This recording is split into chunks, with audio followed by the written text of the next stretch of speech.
The Bambu Lab X2D is already one of the best desktop 3D printers you can buy, which raises an interesting question. Is there actually any point of upgrading it? Over the last few weeks, I've fitted 5 of the most popular X2D upgrades and accessories. One of them is so good, I now recommend it as an essential upgrade for the X2D. Another, cost over $100, actually makes me a little cross to talk about. So, in today's video, we're talking about accessories for the Bambu Lab X2D, which is worth your money, and which you should just skip.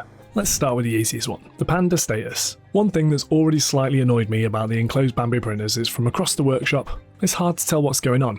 Is it printing? Is it finished? Paused? Something gone wrong? Normally I'd have to grab my phone, open Bambu Studio or check the camera. Or God forbid, walk over and look at the printer like some sort of pleb. Shame! Shame! The Panda status fixes that.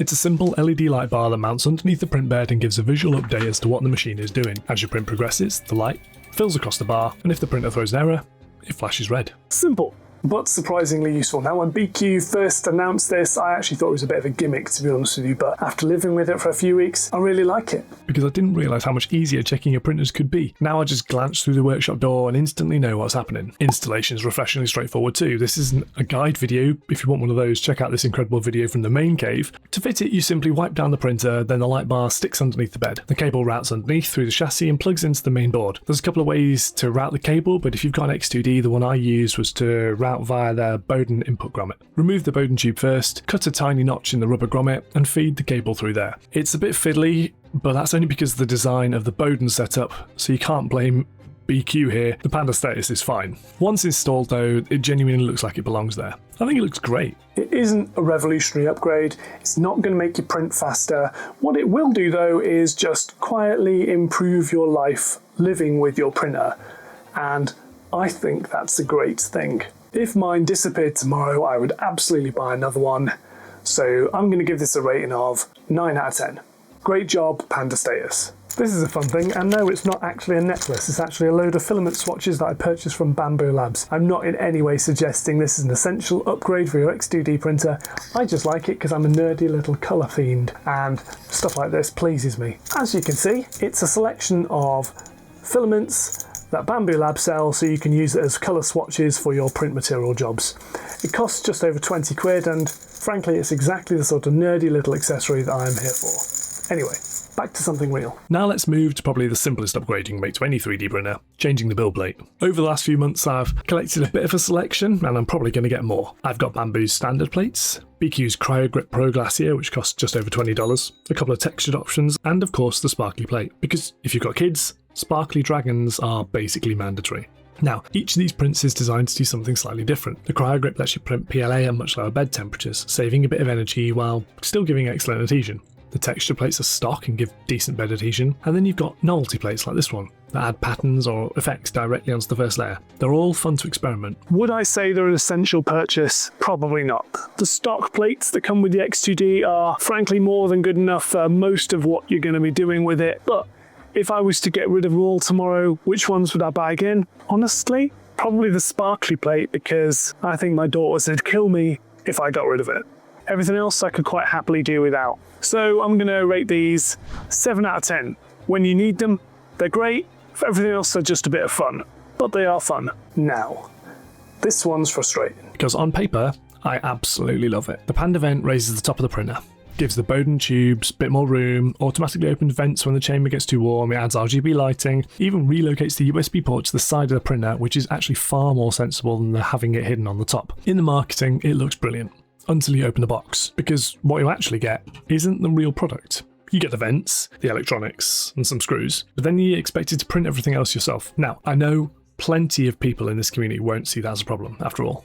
We all own 3D printers, but that's completely missing the point. I didn't buy a DIY project. I bought a premium accessory. The Panda vent is just over $90 to purchase, plus another $10 to $15 in the filament you'll need to print the parts. And paying that much money puts an expectation on what I'm expecting to receive. What I don't expect, however, To spend the next week printing parts, digging through GitHub and ploughing through online guides to make up for the shoddy instructions, all before assembling something that frankly will never reach the same quality as a finished commercial product. And that's a shame, because once it's finally installed, it actually is really good though.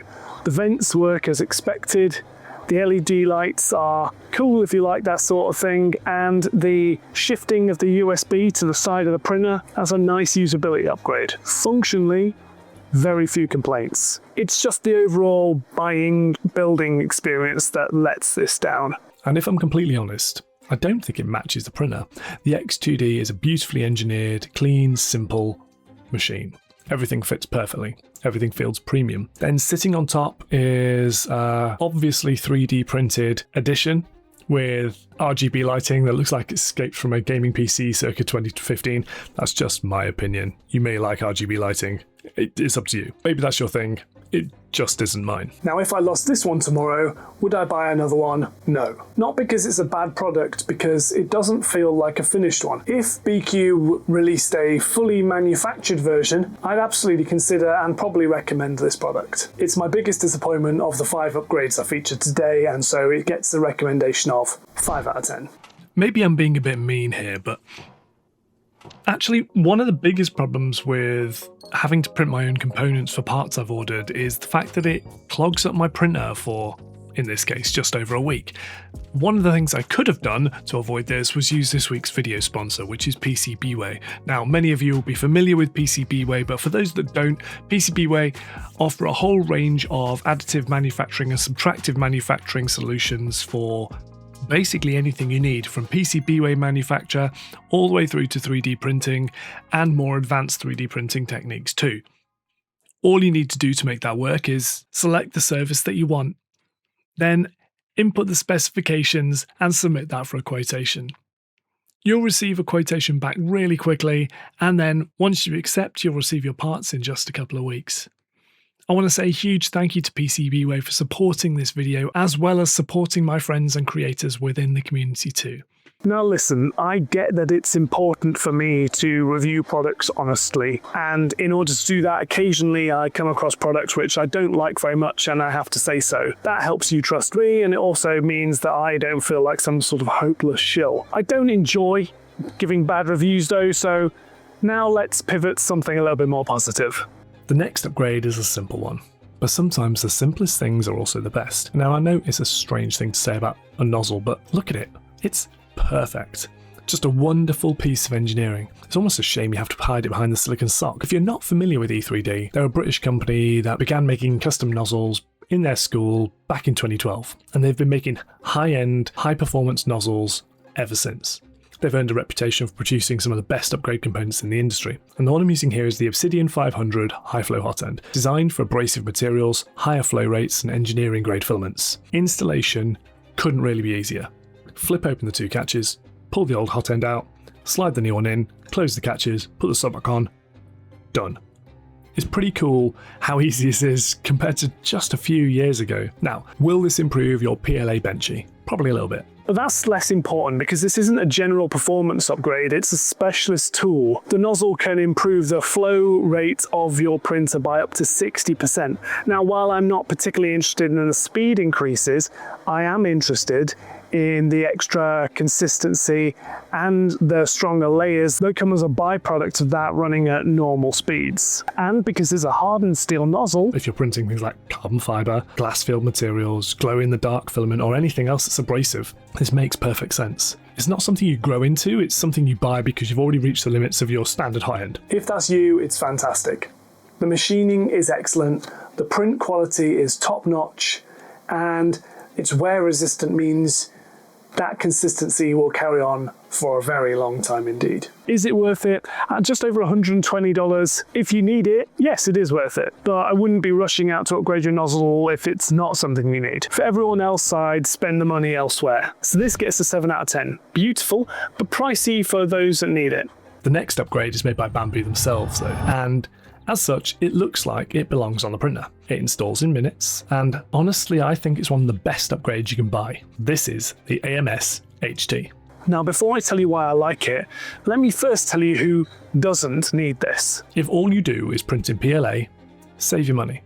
Seriously. The standard AMS already does a brilliant job. In fact, you can't really dry filaments like PLA in this because it gets too hot and can potentially cook the filament. But if you're printing things like nylon, high temperature filaments like ASA, or soluble supports like PVA, everything changes. These materials absorb moisture incredibly quickly, and once they do, print quality falls off a cliff. That's exactly what the AMS HT is designed to solve. Unlike a standard AMS, the HT dries filament at temperatures up to 85 degrees C, making it suitable for engineering grade filaments that ordinary filament dryers struggle with. Better still, it integrates perfectly into the ecosystem.